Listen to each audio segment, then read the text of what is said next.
ನಮಸ್ತೆ ಸ್ನೇಹಿತರೆ. ಕಳೆದ ವಾರ ಹೇಳಿದಂತೆ ಈ ವಾರ ನಾವು ನಮ್ಮ ಜಿಗಣಿ ಪುರಸಭೆಯ ಅತಿ ಮುಖ್ಯ ವೈಫಲ್ಯದ ಬಗ್ಗೆ ಮಾತನಾಡಬೇಕಿದೆ. ಆದರೆ ಸ್ನೇಹಿತರೆ, ಇವತ್ತಿನ ವಿಷಯ ಬರೀ ನಮ್ಮೂರಿಗಷ್ಟೇ ಸೀಮಿತವಾಗಿಲ್ಲ. ಇದು ಇಡೀ ಕರ್ನಾಟಕದಲ್ಲಿ ಕಾಣಸಿಗುವಂತ ಸಮಸ್ಯೆ. ಸ್ನೇಹಿತರೆ, ನೀವು ಹಿಂದಿನ ಕಾಲದಲ್ಲಿ ನಮ್ಮಲ್ಲಿ ಜೀತ ಪದ್ಧತಿ ಇತ್ತು, ಊಳಿಗಮಾನ್ಯ ಪದ್ಧತಿ ಇತ್ತು, ಗುಲಾಮಗಿರಿ ಇತ್ತು ಅಂತೆಲ್ಲ ಕೇಳಿದಿರಿ. ಪ್ರಜಾಪ್ರಭುತ್ವದಲ್ಲಿ ಬದುಕ್ತಿರೋ ನಾವು ಈ ದಿನ ಸ್ವತಂತ್ರವಾಗಿ ಸ್ವಾಭಿಮಾನದಿಂದ ಬದುಕ್ತಿದ್ದೇವಾ? ನಾಚಿಕೆಗೇಡಿನ ವಿಷಯ ಅಂದ್ರೆ ಗುಲಾಮಗಿರಿ, ಗುಲಾಮಿತನ ಅನ್ನೋದು ನಮ್ಮ ರಕ್ತದಲ್ಲಿ ಬೆರೆತು ಹೋಗಿದೆ.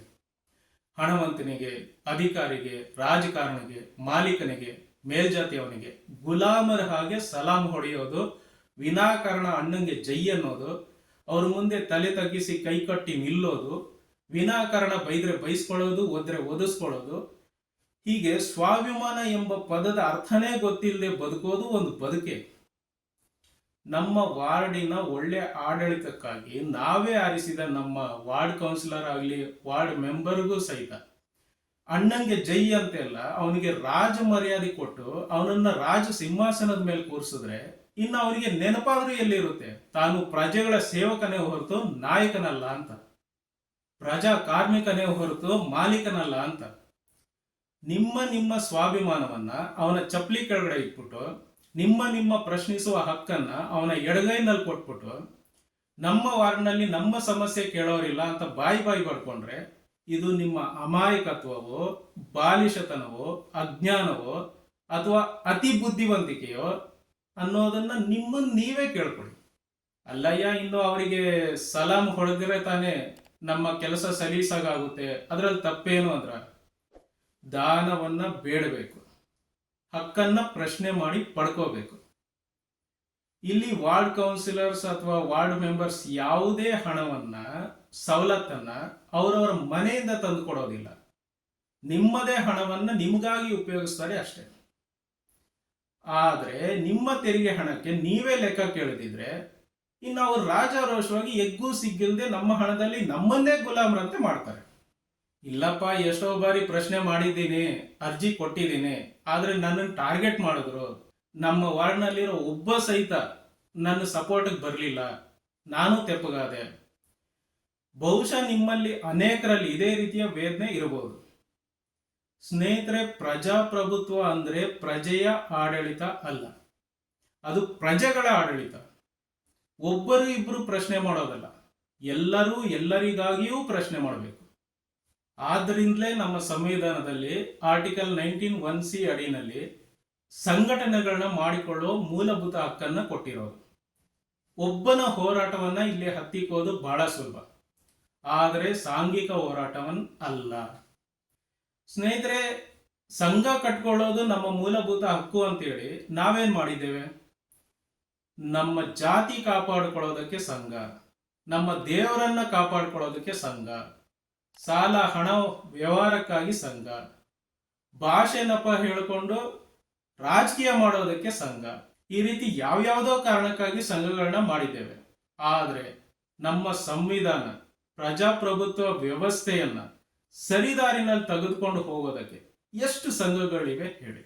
ಇರ್ಲಿ ಸ್ನೇಹಿತರೆ, ಇನ್ನು ನಮ್ಮ ವಾರ್ಡ್ ಕೌನ್ಸಿಲರ್ ಅಥವಾ ವಾರ್ಡ್ ಮೆಂಬರ್ಸ್ಗಳಿಗೆ ಸಲಾಂ ಹೊಡೆಯೋ ಅವಶ್ಯಕತೆ ಯಾಕಿಲ್ಲ ಅನ್ನೋ ವಿಷಯಕ್ಕೆ ಬಂದ್ರೆ, section 80(m) of Karnataka municipalities act, Karnataka ಪೌರಸಭೆಗಳ ಅಧಿನಿಯಮ, ಮತ್ತು ಸೆಕ್ಷನ್ 3 ಕರ್ನಾಟಕ ಗ್ರಾಮ ಸ್ವರಾಜ್ ಮತ್ತು ಪಂಚಾಯತ್ ರಾಜ್ ಅಧಿನಿಯಮ, ಇವುಗಳ ಪ್ರಕಾರ ಪ್ರತಿ ವಾರ್ಡಿನಲ್ಲೂ ಪ್ರತಿ ತಿಂಗಳು ವಾರ್ಡ್ ಕಮಿಟಿ, ವಾರ್ಡ್ ಸಮಿತಿ ಅಥವಾ ವಾರ್ಡ್ ಸಭೆಗಳ ಮೀಟಿಂಗ್ಗಳು ನಡೆಯಬೇಕು. ಅವುಗಳಲ್ಲಿ ಆಯಾ ವಾರ್ಡಿನ ಜನರು ತಮ್ಮ ಸಮಸ್ಯೆಗಳನ್ನ ಹೇಳ್ಕೊಳ್ಬೇಕು. ಆ ಮೀಟಿಂಗ್ಗಳನ್ನ ಕನ್ವೀನ್ ಮಾಡುವಂತ, ಸಂಚಾಲನೆ ಮಾಡುವಂತ ವಾರ್ಡ್ ಕೌನ್ಸಿಲರ್ ಜನರ ಸಮಸ್ಯೆಗಳನ್ನ ಆದ್ಯತೆಯ ಮೇರೆಗೆ ತೆಗೆದುಕೊಂಡು ಆ ಮೀಟಿಂಗ್ನ ಮಿನಿಟ್ಸ್ ಆಫ್ ಮೀಟಿಂಗ್ ಅಂದ್ರೆ ಸೂಚನೆ ಪತ್ರಗಳು ಮತ್ತು ವ್ಯವಹಾರಗಳನ್ನ ವಿಡಿಯೋ ಚಿತ್ರೀಕರಣ ಮಾಡಿಕೊಂಡು ಆಯಾ ಪುರಸಭೆಗೆ ಅಥವಾ ಪಂಚಾಯಿತಿಗೆ ಕೊಡಬೇಕಾಗುತ್ತೆ. ಇವು ಮ್ಯಾಂಡೇಟರಿ ಪ್ರೊವಿಷನ್ಸ್ ಆಫ್ ಲಾ, ಅಂದ್ರೆ ಕಡ್ಡಾಯವಾದಂತ ಕಾನೂನುಗಳು. ಇವುಗಳನ್ನ ಪಾಲಿಸಲೇಬೇಕು. ಆದರೂ ಸ್ನೇಹಿತರೆ, ನೀವು ನಾವು ಇವುಗಳನ್ನ ಅಂದ್ರೆ ವಾರ್ಡ್ ಸಭೆಗಳನ್ನ ನಿಜವಾಗಿಯೂ ನಡೆಯೋದನ್ನ ನೋಡಿದ್ದೇವ?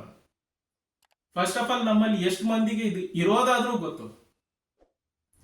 ನಿಜವಾದ ಪ್ರಜಾಪ್ರಭುತ್ವ ಇಲ್ಲಿಂದ ಅಂದ್ರೆ ಸ್ಥಳೀಯ ಆಡಳಿತದಲ್ಲಿ ಪಾಲ್ಗೊಳ್ಳುವಿಕೆಯಿಂದ ಶುರುವಾಗುತ್ತೆ.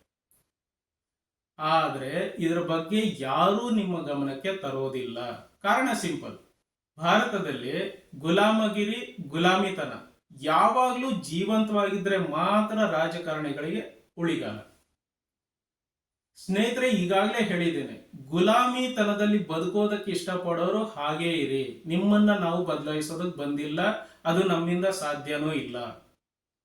ಸ್ವಾಭಿಮಾನದಿಂದ ಬದುಕಬೇಕು ಅಂತ ಇರೋರಿಗಷ್ಟೇ ಇವು ಈ ವಾರ್ಡ್ ಕಮಿಟಿ ಮೀಟಿಂಗು, ಪ್ರಶ್ನೆ ಮಾಡೋದು, ಲೆಕ್ಕ ಕೇಳೋದು ಎಲ್ಲ. ಸರಿ, ಹಾಗಾದ್ರೆ ನಮ್ಮ ಐಡಿಯಾ ಸಂಘ ಇದಕ್ಕಾಗಿ ಏನು ಮಾಡಿದೆ ಅಂತ ನೋಡೋದಾದ್ರೆ, ಇದ್ರ ಬಗ್ಗೆ ಈಗಾಗಲೇ ಜಿಗಣಿ ಪುರಸಭೆ ಗಮನಕ್ಕೆ ಪಿಟಿಷನ್ ಮೂಲಕ ತಂದಿದ್ವಿ. ಅಫ್ಕೋರ್ಸ್ ಅವರು ಕಂಡುಕೊಳ್ಳಿಲ್ಲ.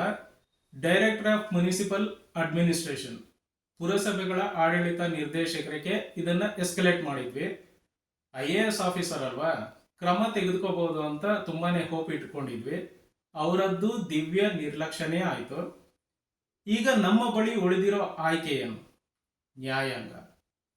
ಕರ್ನಾಟಕ ಹೈಕೋರ್ಟ್ನಲ್ಲಿ PAL ಸಾರ್ವಜನಿಕ ಹಿತಾಸಕ್ತಿ ಅರ್ಜಿಯನ್ನ ನಮ್ಮ ಸಂಘದ ಕಡೆಯಿಂದ ದಾಖಲಿಸಿದ್ದೇವೆ. WP ನಂಬರ್ 9813/2024 ಅಂತ ಸರ್ಚ್ ಮಾಡಿದ್ರೆ ಹೈಕೋರ್ಟ್ ವೆಬ್ಸೈಟ್ನಲ್ಲಿ ತಮಗೆ ಮಾಹಿತಿ ಸಿಗುತ್ತೆ. ಅಂದ್ರೆ ನಾವಿಲ್ಲಿ ಬರೀ ಬಾಯಿ ಮಾತಲ್ಲಿ ಹೇಳ್ಕೊಂಡು ತಿರುಗ್ತಿಲ್ಲ, ಪ್ರಾಯೋಗಿಕ ಪ್ರಯತ್ನದಲ್ಲೂ ಇದ್ದೇವೆ. ನಮ್ಮ ಸ್ವಾಭಿಮಾನಿ ಬದುಕಿಗಾಗಿ ಸ್ಥಳೀಯ ಆಡಳಿತದಲ್ಲಿ ನಮ್ಮ ಪಾಲ್ಗೊಳ್ಳುವಿಕೆ ಬಹಳ ಮುಖ್ಯ. ಪ್ರಜಾಪ್ರಭುತ್ವದ ಸಬಲೀಕರಣದ ನಮ್ಮ ಈ ನಿರಂತರ ಯತ್ನದಲ್ಲಿ ನಿಮ್ಮ ಪ್ರೋತ್ಸಾಹ ಮತ್ತು ಆಶೀರ್ವಾದ ಬಹಳ ಮುಖ್ಯ. ಮುಂದಿನ ವಾರ ಸಿಗೋಣ. ಜೈ ಕರ್ನಾಟಕ, ಜೈ ಹಿಂದ್.